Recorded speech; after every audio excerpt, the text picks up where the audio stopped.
नळाला दूषित पाणी पुरवठा, नागरिकांच्या आरोग्याला धोका, प्रशासन मात्र सुस्त। शहरातील अनेक भागांमध्ये गेल्या काही दिवसांपासून नळातून चिखलयुक्त आणि दुर्गंधीयुक्त पाणी पुरवठा होत असल्याची तक्रार नागरिकांकडून केली जात आहे। पाण्याचा रंग गढूळ असून त्याला चिखलाचा वास येत असल्याने हे पाणी वापरणे तर दूरच, पाहतानाही नागरिकांना त्रास होत आहे। दूषित पाणी पुरवठ्यामुळे नागरिकांचे आरोग्य धोक्यात आले असून पोटाचे विकार, त्वचा रोग यांसारख्या आजारांचा धोका निर्माण झाला आहे। तरी देखील पाणी पुरवठा विभागाकडून अद्याप कोणतीही ठोस कारवाई करण्यात आलेली नाही।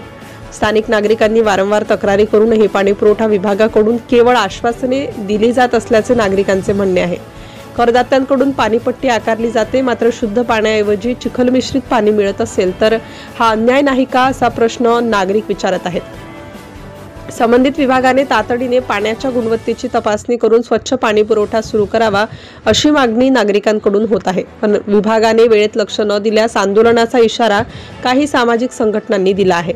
जनता टाइम्स जटा टीव्ही चॅनलसाठी नागपूर जिल्हा प्रतिनिधी प्रदीप राऊत, भिवापूर।